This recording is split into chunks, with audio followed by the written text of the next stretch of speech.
Good morning, and thank you for tuning into the Andrew Tate Show, brought to you by the GSMC Sports Network. We've got a great show for you guys today. We'll be covering Caitlin Clark taking number 1 in the WNBA draft. We'll also be talking about should the Lakers dodge Denver, along with a little bit more into the NBA. We will also be talking about CeeDee Lamb, who has been absent from the Cowboys spring workout, and make sure that you guys stick around for later in the show when we'll be diving into keeping the faith, feel-good stories. But before we start, I'd like to ask that you guys like and follow the show. We get a number of questions from viewers that come in during the shows. To make sure that your question gets read on air, I ask that you use the tips and donation link with your question. That link is gsmcpodcast.net. This just puts your question at the top of the list so I can see it, and it also really helps the show. Hello, Tate. How are you? Good morning, Miss Faith. How are you Good doing? morning. I'm good. Are you keeping the faith today? I'm trying my best to keep the faith today. It's Tuesday, so. Yes. Today feels like Monday to me. I'm kind of struggling. I was having my back was bothering me a little bit today, so I'm not my normal happy, energetic self today, let's just say. So, Yesterday definitely felt like a Monday for me. Today feels more like a Wednesday. Me. Yeah, I know you were saying you're all motivated this morning. I'm the one I'm the one normally motivated in the mornings. Which is crazy because I went to bed at like 11, so I'm only running on like 6 hours of sleep. See, that's the Tater system. The less sleep, the more energy you have. This whole 8-10 hour stuff, that's crazy. Although I did this last weekend, I forced myself to try to sleep as much as possible. So I probably got like, I didn't really sleep. My definition of sleeping is like what a normal person would get, No, it's probably be what you'd be tired with. I don't get, if I get 4 hours, I'm solid.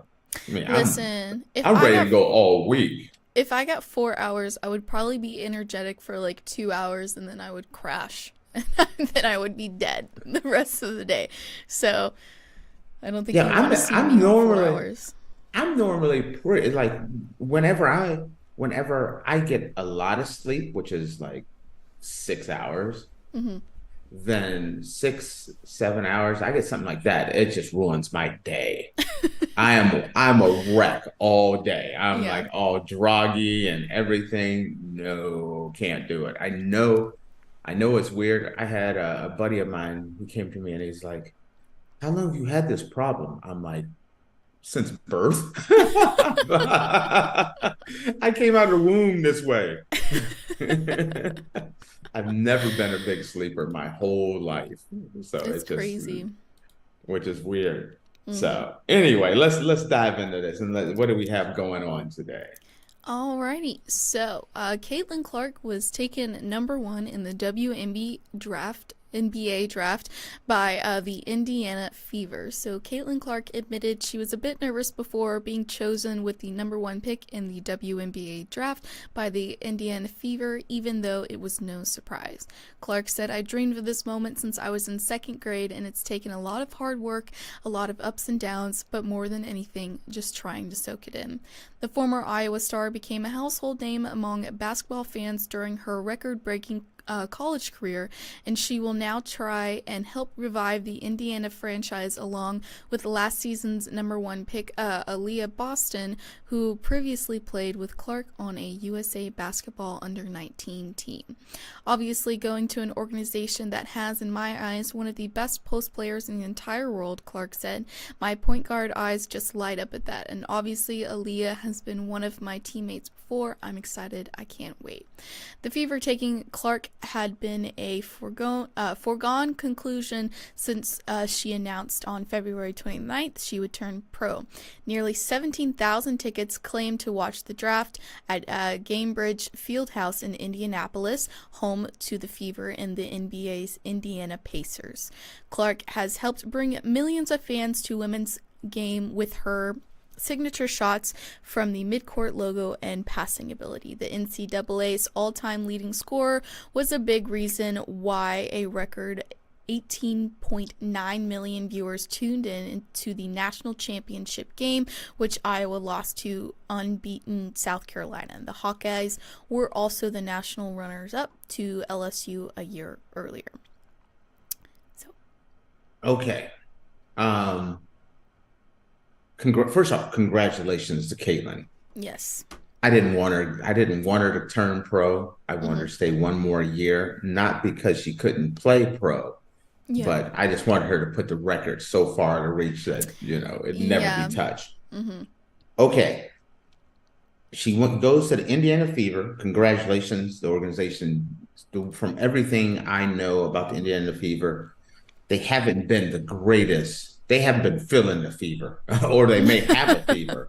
They haven't really been performing very well from everything I've seen. And last year they got the #1 overall pick, which they took Aliyah Boston. And then this year they take Caitlin Clark. Actually, I mean, it really does set that team up where Aliyah Boston's, that big inside presence. Now you have the point guard to go with it. Those are the two cornerstones to building a franchise. So now you just got to make sure you have the right people around them. So I think that's absolutely amazing. I was looking at the draft, and again, Caitlin Clark has brought eyes to different things that would have never been. Watching Iowa basketball, not something I would have done. Yeah. Women's, that is not high on my list. You know what? No. Hey, I got to go see what Iowa's doing. Yeah. For women's basketball. Nope, not a thing I would be doing. You know that the women's March Madness is being played, NCAA tournament. You check out some highlights here and there, but that's about it. Not this year. You're like, what did Caitlin win? How did she win? She scored 40 here. She did this, and this. Next thing you know, you're watching the games. Women's Final Four. You're watching the women's Final Four, getting to know LSU and Angela Reese and South Carolina and Iowa, and watching that. Then watching the championship game. And be invested in it. Like you have a rooting interest. You're completely into it. Even yourself, who has never really watched women's basketball, became a women's basketball fan, because of Caitlin Clark. Then roll right into the WNBA draft. I didn't even know when the WNBA draft was. I am a sports fan and did not even know when it was. It was yesterday. Right. Yes. That's what I mean. Yes. That's what I mean. Before this. And then sitting down and looking forward to seeing where did Caitlin was going to be #1. But then like Cameron Banks from Stanford, Brink. Yeah. Yes, Brinks. She went from Stanford. She went #2. Los Angeles. Cardosa from South Carolina. I didn't even know who she was until we got to the finals. And then learning who she was.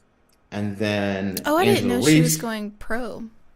I didn't know that she was going into the draft. You see what I mean? Because you tuned in to see Caitlin Clark.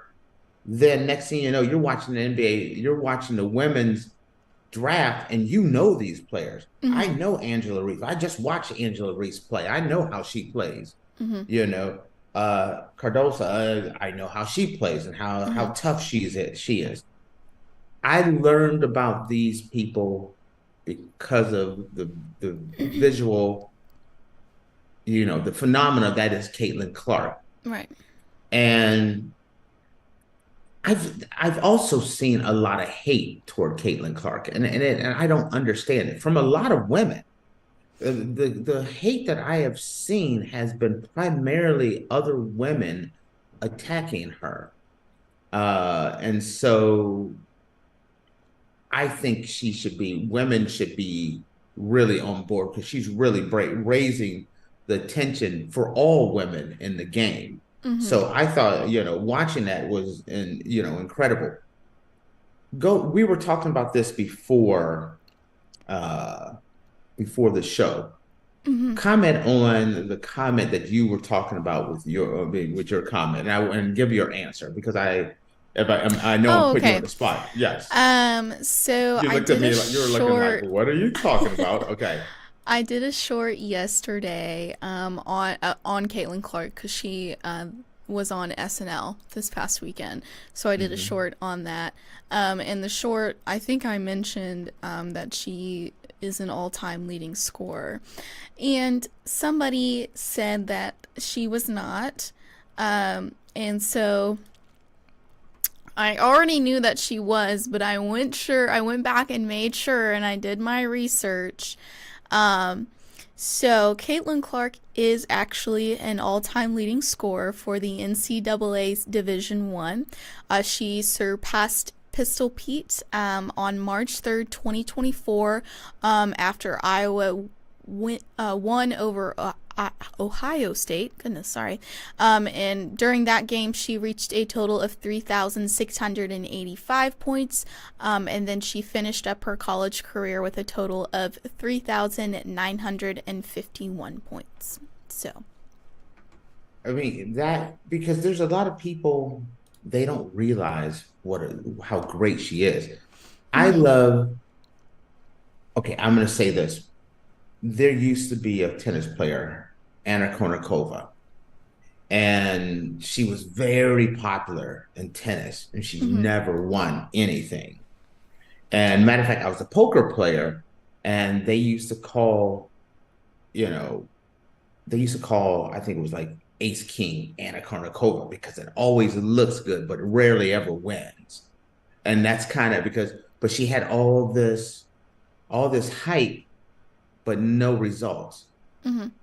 Caitlin's not that. Caitlin is massive hype, massive results. Mm-hmm. All-time leading scorer. The first player in history with 3,000 points and 1,000 assists. I Mm-hmm. mean, she's doing it on the field, I mean, on the court, offense, defense, her shooting game, massive range. I mean, that range transitions to no matter what kind of player she develops into the WNBA, she will always have that range. She's doing things that no one else has ever done. Mm-hmm. While she's getting this hype, while she's doing all this stuff, she's giving shine to other players uh, on the court as well. Like I was saying about some of the players that just got drafted. Kind of the way I look at Tiger Woods. There was a whole group of players or golfers that I would have never known about except for Tiger Woods. The Tiger Woods effect had brought so many eyes to the golf game that so many players got recognized for their great play, but may not have been able to be recognized as much. But because Tiger Woods was there to video, so many cameras are on him, that some of that shines on other players, and that's what she brings to the game. I'm because of you look at how many people tuned into the WNBA draft. No one turns into the WNBA draft, but this year they did, Mm-hmm. and I think it's going to carry over. I'm excited to see her play for Indiana. Have you ever said, "Oh, you know what? I want to watch an Indiana Fever basketball game, women's basketball game"? No. That's never came across my lips ever, out of my Mm-hmm. mouth, across my lips whatsoever. But I will be checking out an Indiana Fever game next year. Yeah, I feel like you have to. I'm excited. I want to see, like, Aliyah Boston. I want to see her play. I want to see how they play together. Mm-hmm. I'm intrigued by it. So that's what she has done. She's brought attention to the women's game that it never had. Mm-hmm. It struggled. So I'll be tuning in. I will also be tuning in to see how well Angela Reese does as well, because I've become a fan of hers. Yeah. So it's just one of those things where I love what has happened. It's going to make me more of a WNBA fan. It's not like we don't have enough sports to watch and cover, but we'll be adding in a lot more. So yeah, I'm really looking forward to it. Honestly, I have never watched a WNBA game ever in my life. And now that Caitlin Clark has brought into light, all this stuff about how good all these ladies are, I think I will watch some WNBA games. And I really hope that the Caitlin Clark effect helps it out, and it's not just like a thing that'll happen like next year and then it'll be over with after that. I really hope that it gains some popularity after that. Yes. Yeah. So that's my big worry is I want to see her do well and keep it going, so she's not a flash in the pan. Kind of like when Magic and Bird came in, that rivalry brought up the NBA and put the NBA into a new stratosphere. I'm hoping that the Caitlin effect can put women's basketball into a new stratosphere. Right. Me too. Alrighty, guys. Well, with that, we are going to take a short break, and when we come back, we're going to be talking about should the Lakers try to avoid playing Denver in the first round, and then we'll also be touching on some NBA championship contenders. So make sure you guys stick around, and we'll be back in a minute. I feel like I'm losing my mind. Is everybody in the world blind? Please, Lord, give me a sign, a sign. I feel like I'm losing my mind. Is everybody in the world blind? Please, Lord, give me a sign, a sign. I wanna be the greatest. Everybody on the fake shit. I look around and feel like everybody is the fakest. I make this every day and I'm impatient, hoping one day I blow up from the basement. Statement, the top is so vacant. I don't hear shit that I think is amazing. Waiting for my day when I'm playing sold out shows for 1,000 faces. Hey, give me that crown, get in my way and to be put down. It ain't your place, all this my town. If I want that shit, then I'll get it right now. I'm losing it, the noose it fits. I'm losing shit, a stupid myth. You choose to live or choose to dip. You choose to fight or lose your grip and lose a gift. I feel like I'm losing my mind. Is everybody in the world blind? Please, Lord, give me a sign, a sign. I feel like I'm losing my mind. Is everybody in the world blind? Alrighty, guys, welcome back. Earlier, we were talking about Caitlin Clark being taken number 1 in the WNBA draft by the Indiana Fever, and now we're going to be talking about should the Lakers try to avoid playing Denver in the first round, and then we'll also be touching on NBA championship contenders. But before we do that, I just wanted to remind you guys to like and follow the show. We get a number of questions from viewers that come in during the show, so to ensure that your question gets read on the air, I ask that you use the tips and donation link with your question. That link is gsmcpodcast.net. This just puts your question at the top of the list so I can see it, and it also really helps the show. Alrighty. Okay. You ready? I'm ready. Okay. I'm over here looking things up here, just trying to see where things are at. Just making Gotta sure get all your notes squared away. Yes. Okay. So, should the Lakers try to avoid playing Denver in the first round? The Los Angeles Lakers clinched the 8th seed with their win over the New Orleans Pelicans on Sunday afternoon. They dominated New Orleans in the most important game of the year and will now hold a rematch against the Pelicans on Tuesday night in a play-in game. If Los Angeles were to defeat New Orleans on Tuesday, they would be setting themselves up for another rematch. They would be taking on the Denver Nuggets in the first round of the NBA playoff, a rematch of the Western Conference Finals from a year ago. If the Lakers were to lose to the Pelicans, they would then head home to host a win-or-go-home game against the winner of the Sacramento Kings and Golden State Warriors play-in matchup. The winner of that game would take on the Oklahoma City Thunder in the first round of the playoffs. Oklahoma City is much more favorable matchup for Los Angeles over Denver, but the Lakers shouldn't try to avoid the Nuggets. They need to put all their effort into taking down the Pelicans on Tuesday to secure a spot in the postseason. It's playoff time. There's no ducking anyone. The road to winning another championship always was going to go through the Nuggets, but it's better for the Lakers to see them early on in the postseason rather than later. There's no guarantee that the Lakers could take down Sacramento or the Warriors in the second play-in game anyway. Los Angeles was swept by the Kings in the regular season and went 1-3 against the Warriors head-to-head. While the matchup with the Nuggets seems daunting, Los Angeles first needs to reach the official bracket. The hope is that they can avoid playing a second play-in game just to make the postseason. The Lakers can't worry about Denver until they see them on their schedule, and it all starts Tuesday against New Orleans. Okay, so the question is, should the Lakers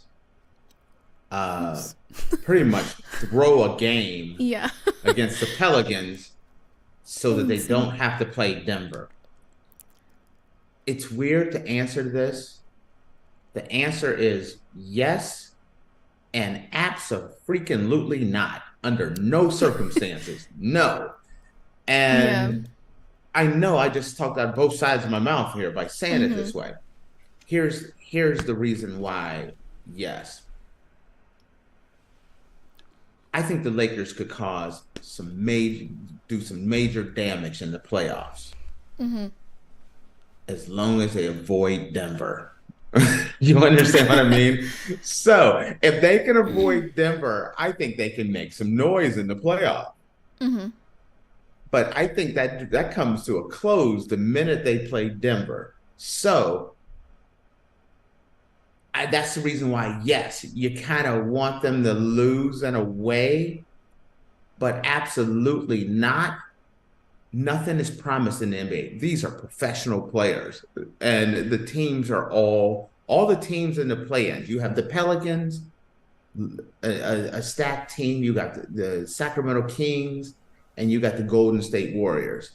So you throw this Pelicans game, which if you win, you're in, and you're playing Denver. But you lose, you have to play the winner between Sacramento and Golden State. Well, Sacramento and Golden State have the ability, especially in a one-game elimination game, to easily beat the Lakers. And the Lakers not even make it to the playoffs. So under no circumstances would any team take the approach of we're going to lose or we want to lose. But the reason why I said yes is because of the fact that I think the Lakers could cause some real damage and really kind of build momentum. And they wouldn't have to worry about the Denver Nuggets until the Western Conference Finals if they came in under the 8th seed. I really like the Lakers against the Oklahoma City Thunder, but I don't like them against the Nuggets. I don't like anyone against the Nuggets right now. So that's the reason why my answer is yes and no.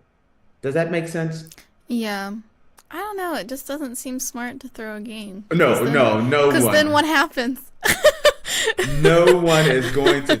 No team in their right mind is going to say, like, you know what, we're going to mail in this game against the Pelicans, and it's no big deal, And then when it's time to turn on the switch, everybody has an off day. Yeah. Anthony Davis just had back spasms. Let's say somebody tweaks a knee, has, hurts their shoulder or something like that. Lots of things can happen that you are not prepared for, and it's one and done. When that next game, for the Pelicans and the Lakers, they just have to win one to make the playoffs. If they win, they're in. But the Kings and the Warriors, they have to win 2 games. The Warriors would have to beat the Kings or vice versa, and then they would have to beat the loser between the Pelicans and the Lakers. And you don't want a team coming off of a win. They're building momentum, and you've just cashed in a game. It's sometimes hard to flip flip the script in general, but then have a team. I wouldn't want to, would you want to say, hey, I'm going to lose on purpose so I can go up against Steph Curry? No. No, of course. Are you crazy? Yeah, I want to lose a game so I can face Steph Curry in a sudden death game. You're just asking to get your feelings hurt. So no. I'm not doing that whatsoever. I mean, So, do you not think that there's a chance with the Nuggets if they match up with the Nuggets? no, I don't think they match up with the Nuggets as well at all. At all. I don't. I keep looking at it. I'm a Laker fan, so make sure you guys understand this. So when I say no, I don't give them a chance. I've been watching it. And yes, they have extra size. And I think it'd be a great series, but I just don't think they match up well against the Nuggets. That would be another time my fandom would definitely show through, because I would be going nuts if the Lakers could knock out the Nuggets in the first round. Ooh, that'd be huge. All right.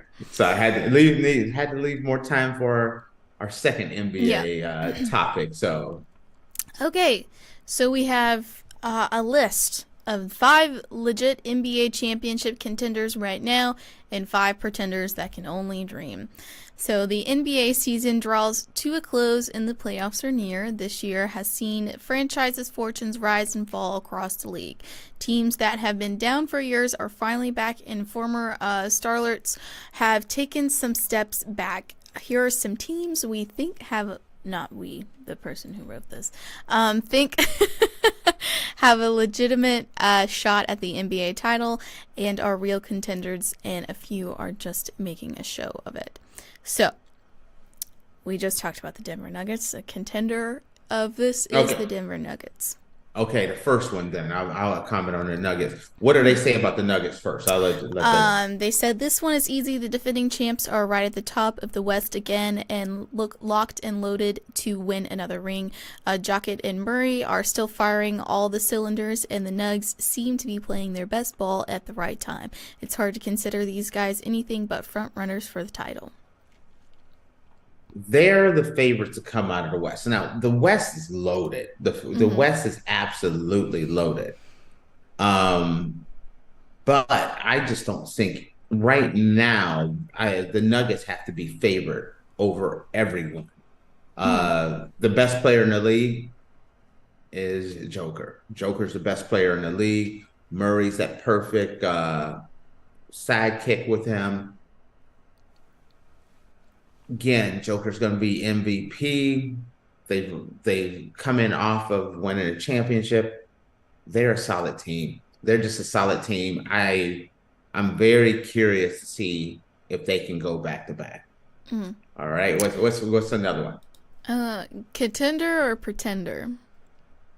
Give me a contender and then a pretender. So the first one was a contender. Let me hear a pretender that they say.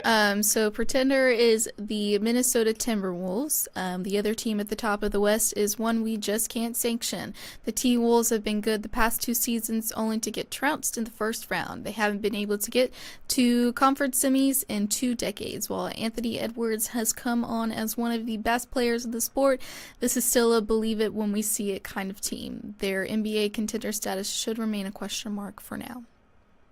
Okay, they're playing the Suns in the first round. Ant-Man, this has been the year Ant-Man has come out. This is his game. I mean, could be his coming out party here. I just don't see. I understand where he's coming from with this. I don't see them beating the Suns. The Suns are just too loaded. I feel like they're still a player or two away, a year or two away. So I gotta agree. I don't look at them as a real NBA championship or coming out of West contender. I just don't. I don't see it. So I agree. I agree with that one. All right. Okay. Give me it. Next contender. The Milwaukee Bucks. The Bucks have had a bit of a rocky road this year, despite the huge offseason acquisition of Damian Lillard. Damian Lillard. Oh, sorry. They changed head coaches midseason, and Doc Rivers, the replacement of Mike Budenholzer. Budenholzer. Sorry, guys. Has just a 17-17 record for the squad. However, since the All-Star break, the Bucks have played winning basketball, including a 6-game winning streak out of the hiatus, with Giannis at the helm. Antetokounmpo. Yeah, we think the Bucks have a shot at another title as NBA contenders. Okay. Yeah, I should have warned you about Giannis's name. Giannis. Giannis's name is no joke. Okay, you cannot. That's not for the faint at heart. Okay, the Bucks are that team where a lot of people are going to have them as possible coming out of the East, contending for a championship. This is my upset alert. I have the Indiana Pacers beating the Bucks. They won the series all year this year. The Pacers have performed incredibly well against the Bucks.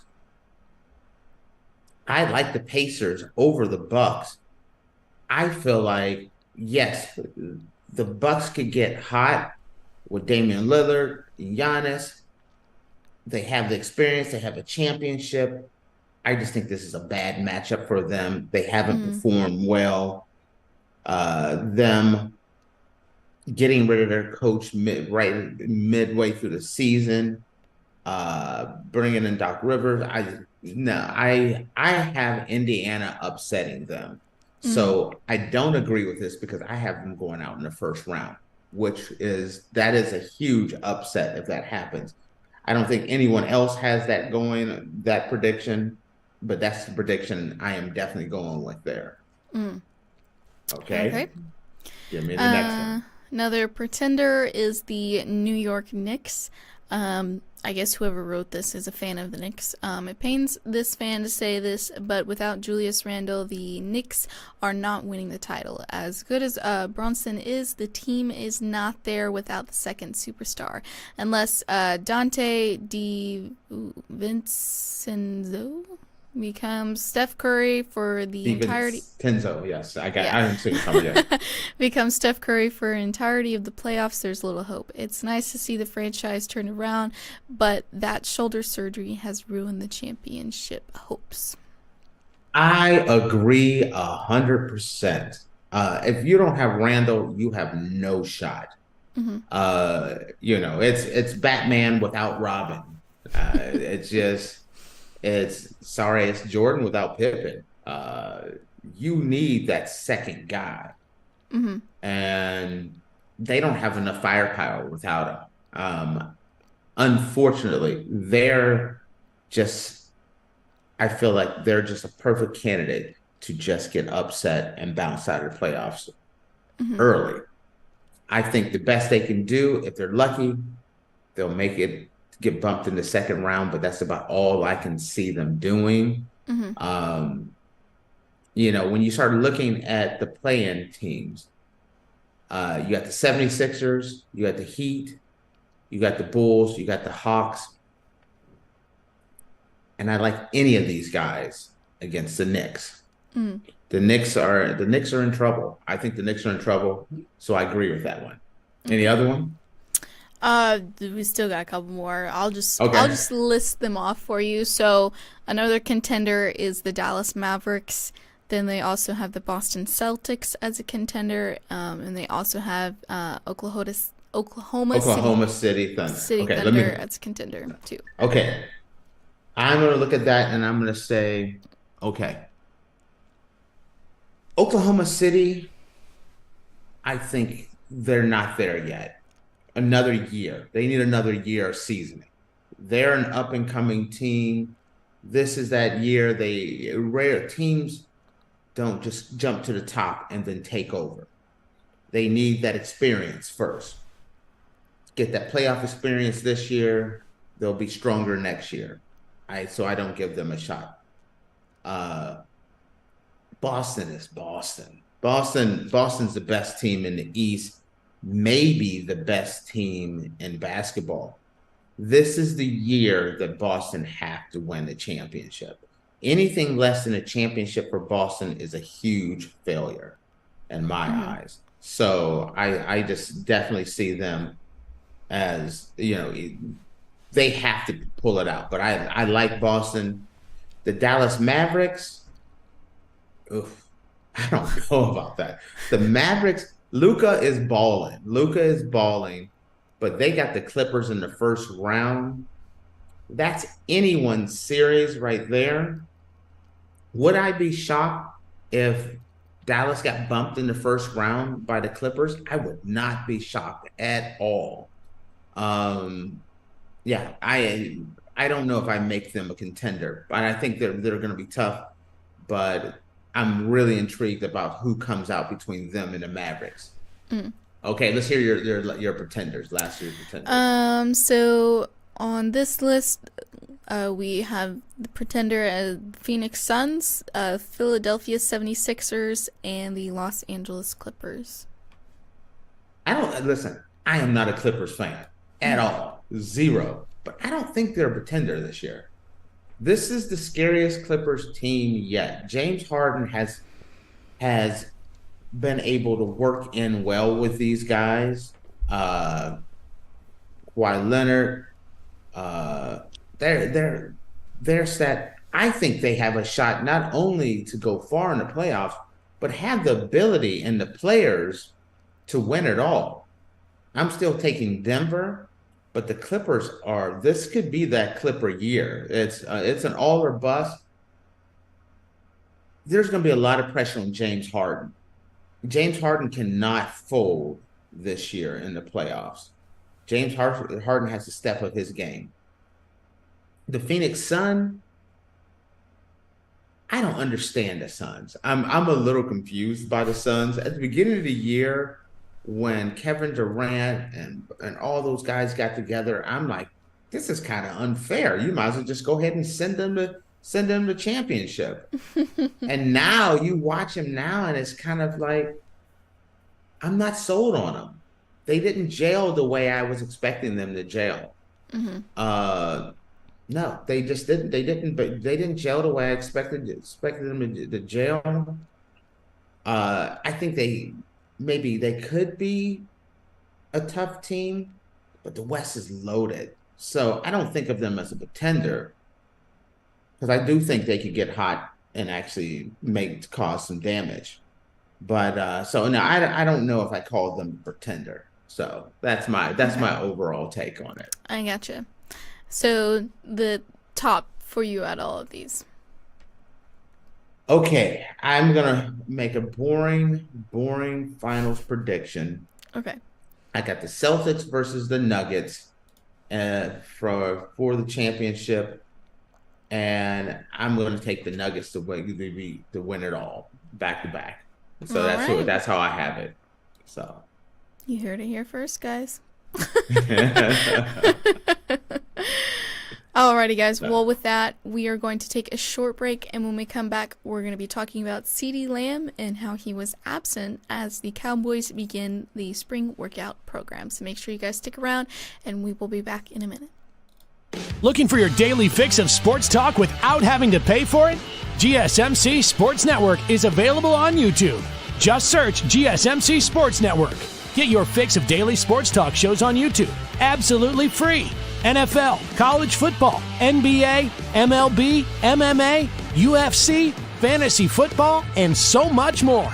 GSMC Sports Network has shows running all day long, with new sports shows starting every 2 hours. Just like on your favorite cable sports channel, except GSMC Sports Network is absolutely free. Just search GSMC Sports Network on YouTube to catch one of your new favorite shows, like the GSMC College Football Podcast, Chip Shot Football Podcast, Hoops and Heels Women's Sports Podcast, GSMC Basketball Podcast, and so many more. Check it out for yourself. GSMC Sports Network, now available on YouTube absolutely free. Search GSMC Sports Network on YouTube right now. Alrighty, guys, welcome back. Earlier, we were talking about should the Lakers try to avoid playing Denver in the first round, and we were also discussing NBA championship contenders and pretenders that can only dream. And now we're going to be talking about CeeDee Lamb and how he was absent as the Cowboys begin the spring workout program. However, we got a comment during the break. Okay. Lee from YouTube said Chicago Sky dominated the draft. Stay tuned. Nice. I see. First off, I love the fact that you watched the draft. Mm-hmm. Let me look at let me see what the Sky did. Anyway, who did they get in their draft? You got me looking here, sir. Let's see. I'm just trying to see here. Anyway, the Mystics did well. The Mystics did incredibly well. The Liberty. All right. Yeah. Okay. Cardoza. That's a great pickup. Yeah, I kind of agree. That's a player they took the player from South Carolina. Mm-hmm. Solid player. Could be one of the most impactful, maybe could be the second most impactful player in this draft. Mm-hmm. I kind of agree. Yeah. Chicago didn't do too bad. Okay. Yeah. Alrighty. Well, moving on from that. So CeeDee Lamb was absent as the Cowboys begin the spring workout program. So like last, getting a little choked up over that Chicago Sky, aren't you? I get a little misty eyed, a little tear out of my eye there too when I start thinking about it. Oh gosh. So as we were talking last week, we discussed how CeeDee Lamb is holding out for a new contract because he wants to be one of the most paid wide receivers. He's a wide receiver, right? Yes. Okay. He's not holding out. You can't hold out when it's a voluntary mini camp. You can't. You're not. I know. Technically, you're not holding out. I'm tying it into what we were talking about last week. So, so as expected, Dallas Cowboys star wide receiver CeeDee Lamb is absent from the team's spring workout program, which began on Monday with an 8 a.m. meeting, according to the Dallas Morning News. The workouts and meetings at this point in the offseason are voluntary, and with Lamb currently pushing for a major contract extension, he is not expected to join in. The former first-round draft pick in the line to become one of, if not the highest-paid wide receiver in the league, as his rookie deals come to a wrap. He is currently set to play the 2024 season on his fifth-year option of $17.991 million. The Cowboys have done little to incentivize Lamb's participation in voluntary workouts, though they would like for him to be there. Last month at league annual meetings in Orlando, Cowboys EVP Stephen Jones opened up about the potential for holdout. He cited former first rounder Ezekiel Elliott as an example. Everybody goes about it in a different way, Jones said. We've had guys who've been around. Ezekiel Elliott was never around when he wanted a contract, so we dealt with both. We respect Zeke, but you prefer that they're around when they're under contract. It's part of the business. You don't love it, but it's part of the business. TMZ Sports recently caught up with Lamb at a CSA Sports memorabilia event in Chantilly, Virginia, and asked if Cowboy fans should expect him back on the field with the team this fall. Lamb said, "Yes, I'll be in Dallas." Lambs also said he's looking forward to winning with quarterback Dak Prescott and the rest of his teammates. teammates. For now, the Dallas Cowboys activities are voluntary. That changes when the mandatory minicamp comes around in early June. The team's spring workouts are exclusively for strength and conditioning as outlined by the CBA. Okay, so like I said, you can't hold out on voluntary minicamp. You can't get fired on your day off. Yeah. These are just certain rules in life. Okay.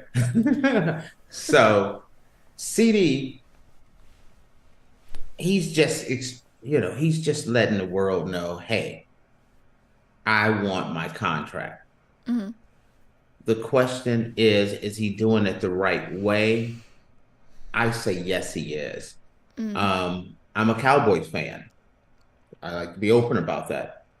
But if I was an agent, I would definitely have CeeDee Lamb hold out because of the fact that there's not enough I'm worried there's not enough slices of pie to go around. Mm-hmm. That's going to get a half a slice of pie. Like you got one whole pie, you got that one person that's going to just slice it in half and just take half of it and walk off.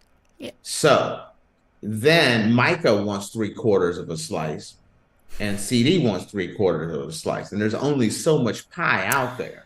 The math is not mathin'. Right. And so I think it's a smart move. It's obvious that CD wants to be a Cowboy. But when you're thinking about, hey, if we have to sign Dak because of the salary cap hit that for, I think he said, $29 million, but it's like 40 something million this year and 40 something next year salary cap hit. To spread out the salary cap hit, it have to be spread out over years. Mm-hmm. So it's in the Cowboys' best interest to sign Dak because then it makes it easier to sign CeeDee Lamb and Micah Parsons. But if you're looking at things and you're thinking about the pecking order of who you want to draft, who you want to sign, Dak is number 1, CD is 2. Micah is 2. CD could be 3rd. Mm-hmm. And sometimes you're sitting there as the 3rd option. You're on the outside looking in. And that's a scary concept when you're coming off of the best year of your career. You led the league in receiving. You want to strike when the iron is hot. And so this is the time to go out and hold out and get your contract and secure your future. That's what an agent does, is to put you in the best situation to be successful. Mm-hmm. Everyone, no one questions, does the Cowboys want to keep CeeDee Lamb? Of course they do. Yeah. But there is a salary cap that you're dealing with. And there's only so much money out there, and I don't know how well it's going to fit. It all comes down to Dak. Are you signing Dak this year, or are you not? It seems like there hasn't been a lot of movement with Dak. And I was watching ESPN today, and they were talking about don't be surprised if you could see Dallas making a move on a quarterback, and it's like no. Dallas has too many other positions that they need to fill. Well, they need to fill the running game and defense. Go ahead. What are you gonna say? This said that the Cowboys team owner Jerry Jones called Lamb more valuable than anybody else.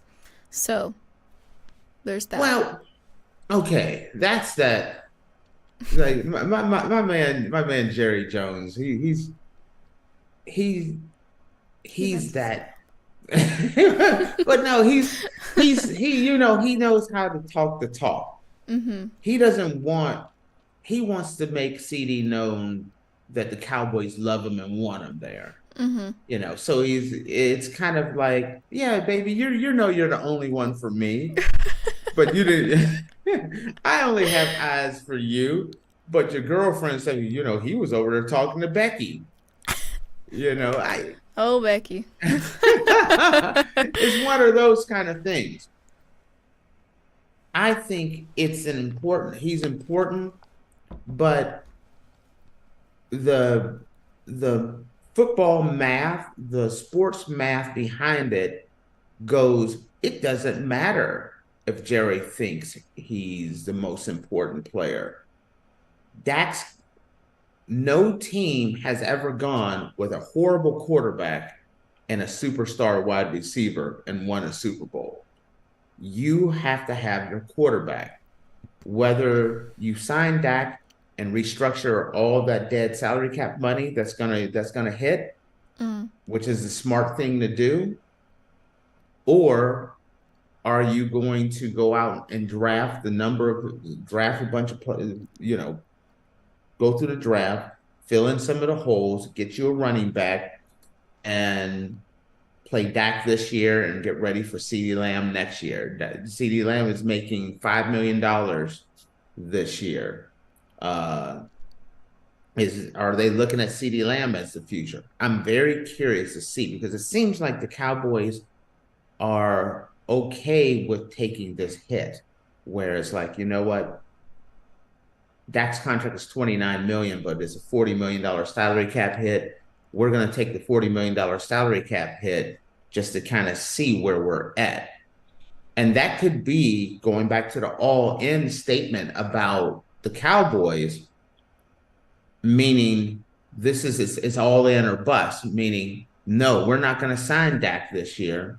We're going to pay him under contract. We're going to take the $40 million cap hit. And if we don't win, we're going to move on from Dak. Then in that case, you sign CeeDee, you sign Micah, and after this year, you're moving forward with Dak. But Dak is the linchpin behind all of it, determining what happens. I just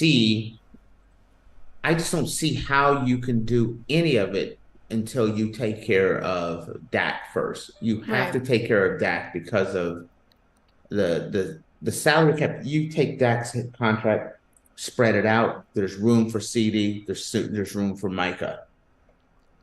But if you sign CeeDee Lamb first, Micah Parsons second, then Dak has to go. There's just not enough room out there. Or you sign Dak and Micah, or you sign Micah first, then wait till next year to sign. It's all bad. It has to be soon. It's kind of weird because there's been no talk of even negotiations really between the Cowboys and Dak. It's like everyone is content with letting Dak play this season out and seeing where things are at. And in that case, then maybe they're planning on, hey, we're not going to sign any of them this year. We're gonna go through this year. We're gonna run this year out. Dak's gonna become a free agent. Whatever Dak does, if Dak performs, gets us a Super Bowl, we're gonna give him a blockbuster contract. If not, we're gonna move forward with Trey Lance. We're gonna sign CeeDee Lamb to his big contract. We're gonna sign Micah to their big contract and move forward. That's kind of starting to sound like what they're doing, because I don't see any negotiations with Dak right now. I don't see anything where offers have been made or offers have been rejected. It's like everyone's just been content with where they're at. So what do you say? I know you've been hearing about this a lot. And so honestly, I think they should just say sayonara to Dak Prescott. A lot of people have that feelings about Dak, but here's the thing. Dak is a good quarterback. Make no mistake about it. He was an MVP candidate this year. Dak is at worst a top 10 quarterback, at worst. So, but he hasn't, what people say, he hasn't won the big one. But very few people actually do get a chance to win a Super Bowl. Very, very few do. Dak has been performing at a high level. I just have gone on record I want them to sign Dak, but I just don't want them to sign Dak at 60 million, 65 million. That's the number that I have a problem with. Give Dak 50. Give him 55. But if you're going above that, then there's a lot of players that are not going to be coming back. There's going to be some key players that are going to need to be replaced. And I think, like you were just saying, and many people think that, hey, maybe it's time to turn the page on Dak. And maybe that's what they're doing. This is the last year Dak's under contract. He can't be traded. He can't be franchised. So you run this whole year out, but that's almost an $80 million cap hit. There's $40 million this year, and I think it's like 40 or something like that this year, or 35 and 40 or something like that. I'm just going off the top of my head, off memory here. But it's a huge salary cap hit. But you do get to turn the page on the Dak Prescott history, kind of like you and many others would like to see that move forward. But you better be sure that Trey Lance is your future. Trey Lance, they picked up his option. He's making $5 million a year, which is 5 times what Brock Purdy got last year. What he's still making. But Trey Lance is only 24 years old. So you have your quarterback of the future. If you're looking at Trey Lance, he's been in the Cowboy organization for a year. He got to sit behind Dak for an entire year. And now by the time Dak's contract's up, CeeDee Lamb's going to be, not CeeDee Lamb, but Trey Lance would have sat behind Dak for 2 years and would be theoretically ready to go. You sign CeeDee Lamb, you sign Micah Parsons, and you turn the page on Dak Prescott, because I think if Dak goes to the end of this year, Dallas will not be able to sign him, because I think there's going to be some teams that's going to put together a lot of front-loaded contracts. And what I mean by front-loaded contracts is you can carry over salary cap space. If you don't use it this year, you can use it next year. So there are going to be teams who are looking at Dak that may carry some salary cap space over, give Dak a very large number the first year or the first 2 years, and then taper it down from there, which would make it a contract that that Dallas could not match. I think if Dak makes it to the end of this year, Dak won't be back. Whether Dak wants to come back or not, everything has showed me that Dak wants the money more than being a Cowboy. Yeah. And you see some of the things that his family has said, his brother and things. They don't really want him in Dallas either. I think if things don't get taken care of within soon, then this is the end of the Dak Prescott era, as far as what I'm seeing. And I don't have any inside information. This is my speculation, but I think that we're coming to that end. I think that as well. So yeah. Alrighty, guys. Well, with that, we are going to take a quick break, and when we come back, we're going to dive into our Keeping the Faith feel-good stories, so make sure you guys stick around, and we'll be back in a minute.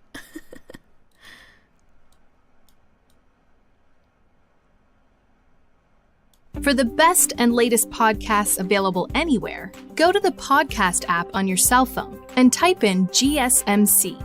To access free content-rich podcasts on health and wellness, book reviews, sports, entertainment, relationships, social media, movies, technology, finance, and even weird news. Subscribe and download the GSMC Podcast Network's family of shows, available everywhere podcasts are found.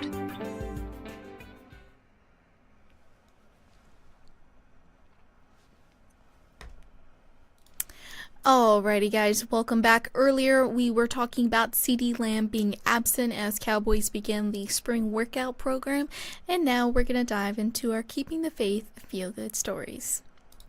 This is a cute little one. I mean, they're all cute, but this is a cute little one.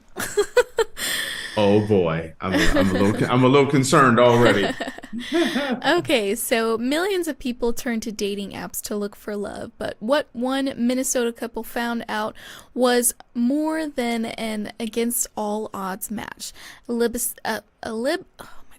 Elizabeth Christensen, a mom of 2 young kids who was recently divorced, matched with a man named Joshua Colbert on the Hinge dating app in April 2023, and they immediately started talking, and she told CBS News. The first day they matched on the app, Elizabeth started asking the typical get-to-know-you questions like where he grew up, but as Joshua gave her answers, she became more and more shocked. She asked where I had grown up, and I said I grew up in Andover and went to Northside Christian School, Joshua told CBS, and she said, like, no kidding, I went there too in kindergarten, and then we put it together. We graduated in 1995, so we were like, maybe we were in the same kindergarten class. So Elizabeth found their class photo, and sure enough, Joshua was in the photo, but that's not where the similarities end. Elizabeth was born on September 13th, 1988, and so was Joshua. Elizabeth was born at Mercy Hospital, in Minnesota, and so was Joshua. The pair were born at the same place on the same day, just They're 6 twins. hours. That would be, yeah. Oh, that would be a different story. Yeah, sorry, Faith. So the pair was born at the same place on the same day, just 6 hours apart. The coincidence seemed too good to be true, but outside of the kindergarten, they had never crossed paths, nor did their families. They had planned on meeting in person for a date the following week, but Joshua was excited and asked Elizabeth to lunch the next day. Elizabeth told her parents, and they dug up old home videos that they had digitized. We actually found our old kindergarten graduation video, so we were both in there. And the crazy part is, her mom zoomed in on me in video, Joshua added, and then panned out and zoomed back on Elizabeth. So it was like, we saw that and we were like, no way. A mother's intuition, I guess, Joshua added. Joshua's mom died when he was 7, and he said his dad told him to take things slow and steady with Elizabeth. But after meeting Elizabeth and meeting her parents, he was totally sold and totally supportive. The couple believes that they were brought together again divinely. Elizabeth, who was previously married for 9 years, said she and Joshua, who were previously married, were in a dark place after going through divorces, and that's usually where we've seen God really work in our lives. Just a month into dating, Joshua popped the question. I'm old school, so I asked her dad for her hand in marriage, he said. Her family's very tight-knit. We met for dinner every other weekend after church. Elizabeth's dad is a pastor. About 5 months after they were reacquainted on the dating app, they tied the knot on September 13th, 2023, their 35th birthday, at Pinewood's Wedding and Events in Cambridge, Minnesota. So, it's a cute little story. I will say, I think they got married a little too early. That's just my opinion. Babe, I was thinking the same thing. I'm like, moving a little fast, pump your brakes. I mean, because after 5 months, you didn't even really know each other. But it is a cute story, and people say... Yes, keep on. People say when you know, you know. But, I wouldn't be marrying somebody 5 months after I met them. I told you a story about my sister picks up my buddy Ricky, and they went on a date on that Friday, that Saturday the next Saturday they were getting married. They had only known each other a week, and they stayed together. As far as I know, they're still together. That's crazy to me. 5 months. 5 months is not enough time for me to get serious with anyone. Mm-mm. I'm willing, in 5 months, I'm willing to be exclusive. That's all good. We're good there. But to say, hey, I'm going to take 5 months to figure out who I want to spend the rest of my life with is a lot. It is a lot. Yeah, I'm gonna say, but it did make me think of a story, and how it's weird how coincidences happen, how you cross paths. Hmm. So I was in Folsom, California, and I was looking at this house that I wanted to go to, that I wanted to get, and I went there and everything, and met the family that owned the house before, and we're just talking and Hmm. having a great conversation. And he's talking about, he has a poster with Pittsburgh Steelers up on his wall. Hmm. And he's like, "Oh, yeah, I'm a big Steelers fan." And I'm like, "Here's a funny thing. I grew up smack in the middle between Cleveland and Pittsburgh in a little town called Alliance, Ohio." Hmm. And he looked at me and he was like, he's like, "Shut up. Are you serious?" I'm like, "Yeah." And he's like, I'm from Alliance." Hmm. And it was like, "No way." Then we started talking, and then we found out we graduated the exact same year. Hmm.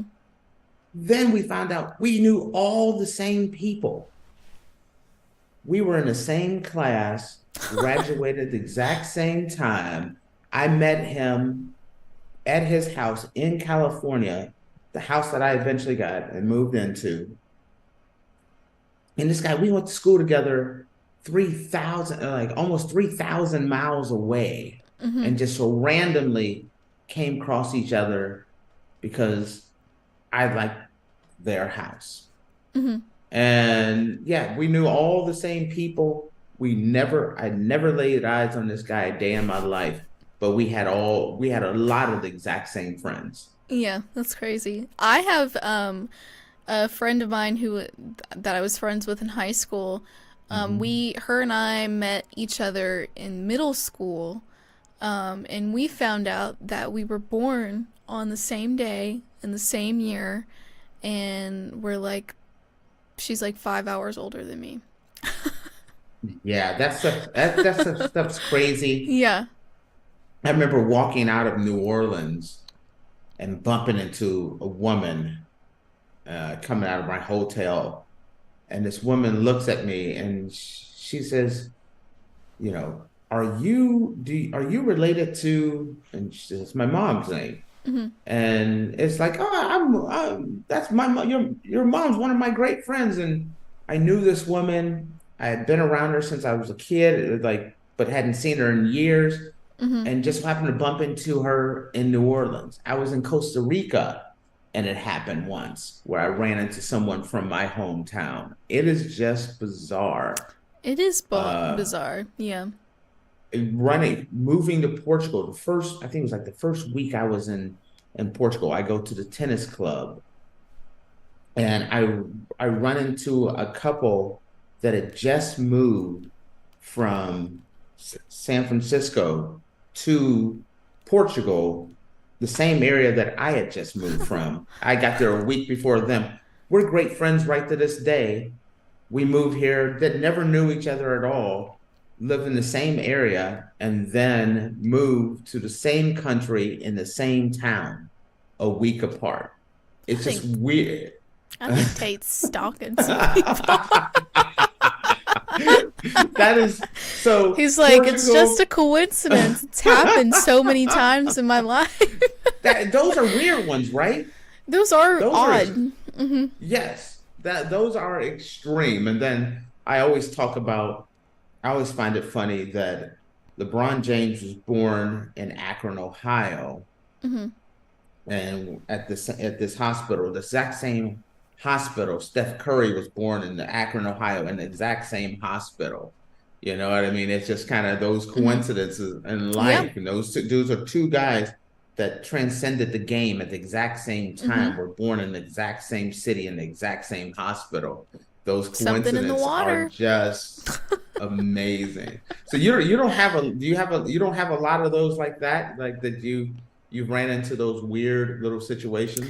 I mean, this one time, he actually still goes to my school, but I used to go to church camp when I was a kid, and I became really good friends with this one guy when we were kids. The one like weekend we were there, and then I never saw him again.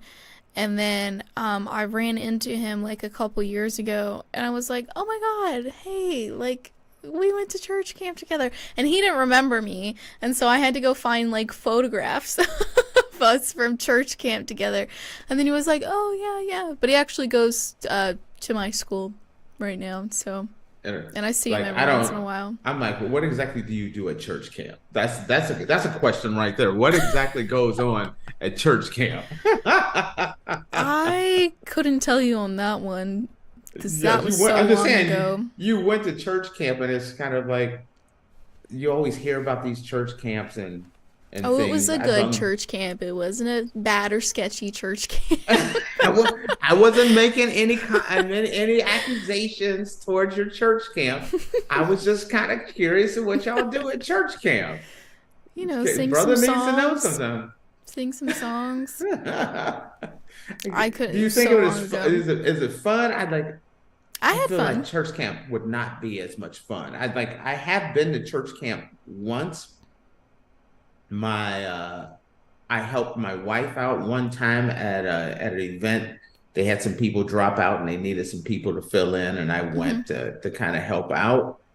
But yeah, it was like in the middle. It was in the woods and everything. It was a bunch of little kids, and I was like, okay. So I've done the church camp, but that's not my regular scene to hang out in.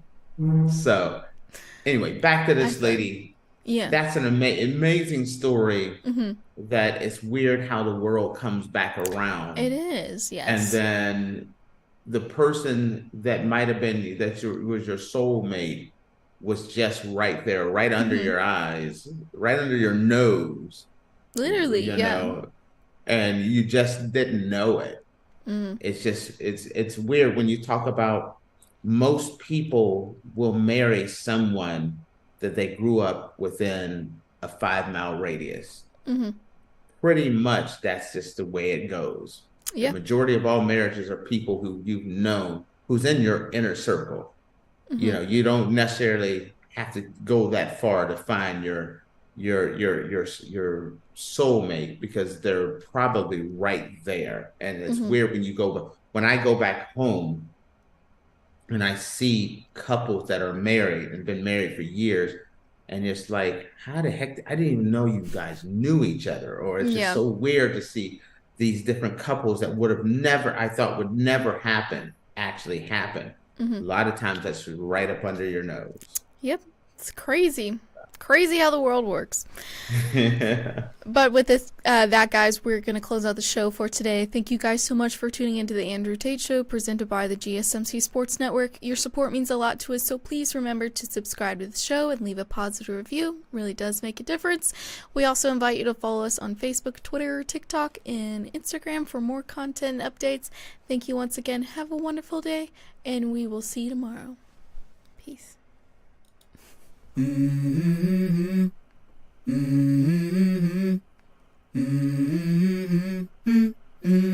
go. I wake up to a little bit of drool on my pillow, feel like it's gonna be a bad day. Yeah, I'm tired of shit, and the coffee ain't hit yet, damn ain't